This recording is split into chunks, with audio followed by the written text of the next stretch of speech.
Over the years, berms like these have slowly pinned ISIS down into smaller and smaller territory. Their last sliver of desert there on the Syrian-Iraqi border, where possibly their leader Abu Bakr al-Baghdadi could be hiding out. But in this last stage of the fight, the problems and indeed the enemies the Syrian Kurds here and their American allies face continue to mount. Last night, another new enemy emerged near here. Tanks and 500 militants loyal to the Syrian regime advanced on and shelled American commandos and their Syrian Kurdish allies not far west of here. And as these US drone pictures help show, US warplanes and gunships killed 100 of them. This artillery crew were also hit. Many others then fled. What on earth just happened the night before, and why haunts the US Special Operations Commander? I guess I am a little bit surprised. Whoever that was knew that the SDF were in defensible positions and knows that they're a fierce opponent. Does your head begin to spin occasionally when you just look around going, where do the enemies stop and where does the good news begin? It can be complex out here if you try to take into all those factors. The good thing about being in the military is that we usually have a military mission, and our military mission out here is to defeat ISIS. The U.S. military is calling this an unprovoked attack that lasted for over 3 hours last night, which began around midnight when 500 fighters affiliated with Russia and Syria's Assad regime began an attack on a U.S. outpost in eastern Syria, 5 miles over the Euphrates River, the demarcation line separating U.S.-backed fighters and Russian-backed fighters of the Assad regime. The Russian-backed fighters attacked with tanks, artillery, and mortars. When the rounds landed too close for comfort, U.S. Special Operations Forces on the ground called in the massive counterattack from the sky. The U.S. airstrikes included AC-130 gunships, F-15s, F-22s, Apache helicopter gunships, and Marine artillery on the ground. All available U.S. jets in the area responded and killed 100 enemy fighters, I am told.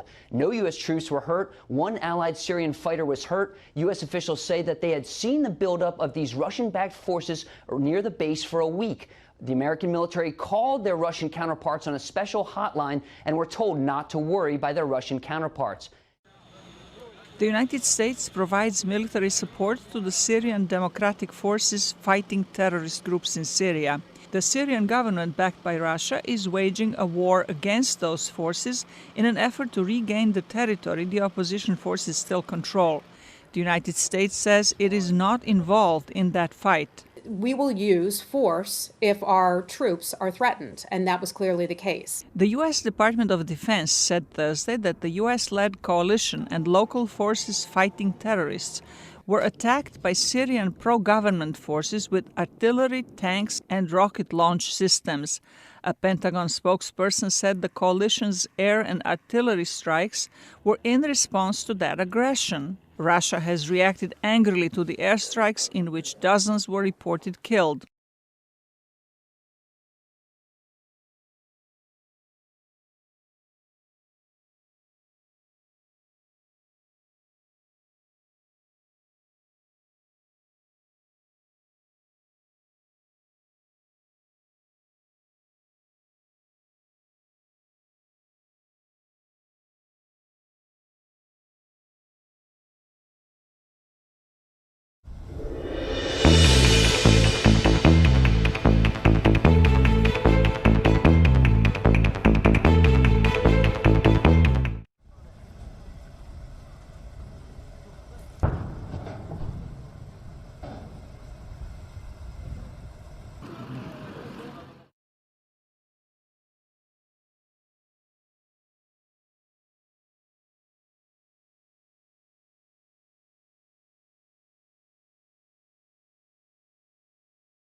Today, U.S. Air Force Lieutenant General Jeffrey Harigian joins us from the Combined Air Operations Center at Al-Udeid Air Base, Qatar. For a quick recap, on the evening of February 7th, the coalition acted in self-defense, where coalition advisors were present to support SDF from a hostile force launching an unprovoked, coordinated attack across the Euphrates River against an established SDF position. The hostile force initiated the attack by firing artillery and tank rounds at the SDF position, followed by a battalion-sized dismounted formation attempting to advance on partner forces under cover of supporting fires from artillery, tanks, and multiple launch rocket systems and mortars.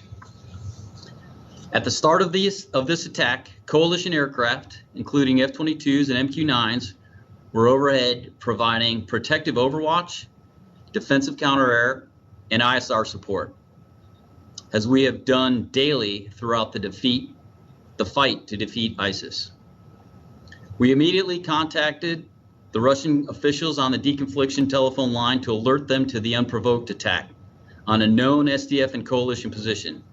After these calls, coalition officials approved strikes to destroy hostile forces. On the ground, Air Force Joint Terminal Attack Controllers embedded with the SDF called in precision strikes for more than 3 hours from aircraft and ground artillery, directing F-15Es, MQ-9s, B-52s, AC-130s, and AH-64 Apaches to release multiple precision fire munitions and conduct strafing runs against the advancing aggressor force, stopping their advance and destroying multiple artillery pieces and tanks.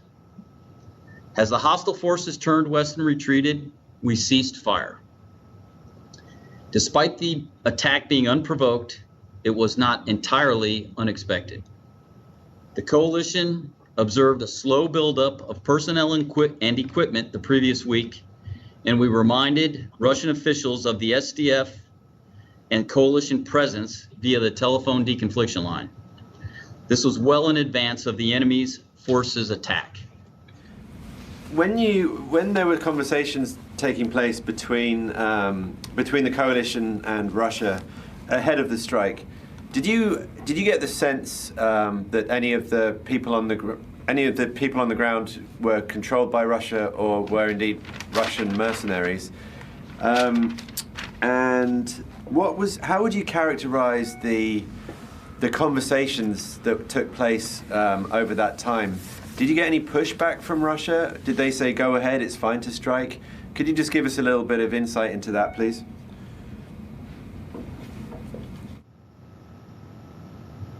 Sure, thanks for that question. So what I would tell you is, as I indicated, the deconfliction line has remained open, and it remained open throughout the entire week prior to that strike. And the discussions on the line remain professional, and we have remained in a position where we continue to talk with them on a daily basis. As I mentioned, I don't want to speculate on who was down there. That remains something that we'll continue to take a look at and work our way through. But I think it's important to acknowledge that prior, during, and after the deconfliction line was open, was used, and as I highlighted, remained a professional way to work deconfliction in that particular area that the operation occurred. You didn't address the part of my question where I was asking you to just characterize a little bit those conversations. Did the Russians give you any resistance to you conducting these strikes?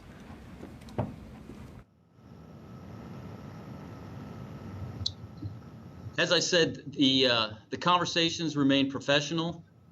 The ability to talk about how we were going to deconflict and what that entailed did not get into specifics that would lead me to anything but professional conversations occurring throughout the entire time that built up to this situation occurring.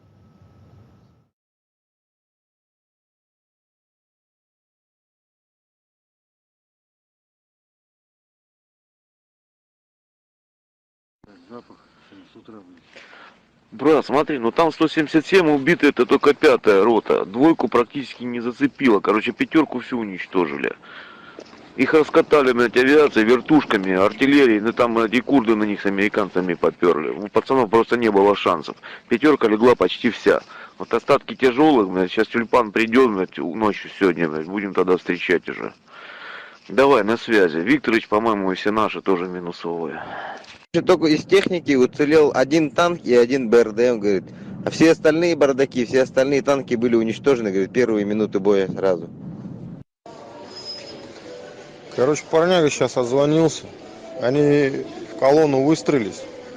И один, ну, не доехали до этих метров 300, блядь, 700, говорит, до позиции, на. Там один взвод вперед пошел, а эти колонн стоял. И они, короче, метров 300 не доехали. Те, нахуй, американский флаг подняли, нахуй, и по ним прямо там начала жестко хуячить. А потом вертушки, говорит, подлетели, нахуй, начали ебашить всех, кого там этот, нахуй, вот и бегали. Вот сейчас парняга отзвонил, короче, в общей сложности 215-200, нахуй. В общей сложности 215-200, вроде так вот, нахуй.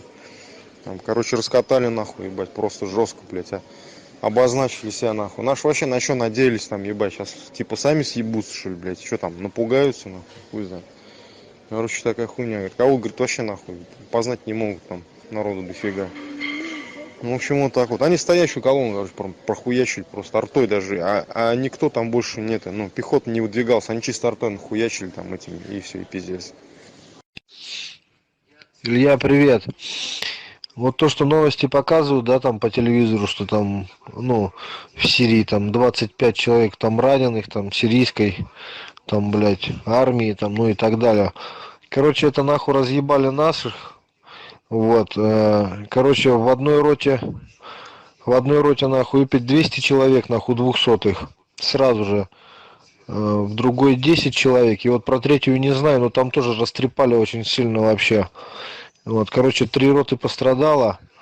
Вот, били пиндосы. Сначала артой накрыли, нахуй, вот, а потом подняли, нахуй, 4 вертушки. И в карусель запустили, короче, из крупнокалиберных пулеметов, нахуй, короче, всех хуячили. У наших, кроме автоматов, нахуй, не было вообще ничего. Вот, ну уж не говоря там о каком-то ПЗРК и так далее. Короче, растрепали там вообще, ну, устроили ад. И пиндосы конкретно и четко знали, нахуй, что это мы идем русские. Вот. Наши шли завод отжимать, а они на этом заводе, короче, сидели. Короче, мы пизды получили вообще жестких, нахуй. Вот сейчас мне пацаны отзвонились, нахуй, там сидят, бухают. Короче, блядь, много очень, нахуй, пропавших без вести. Ну, это, короче, пиздец вообще там. Блядь, еще одно унижение, блядь, и, ну, короче, с нами, нахуй, ну, никто вообще, нахуй, не считается. Как с чертями поступили вообще. Думаю, что наши заднюю сейчас рубят, нахуй, наше правительство, и никто ничего, никакую ответку, никто ничего не сделает, и никто никого не уничтожит за это, нахуй. Вот такие вот у нас потери.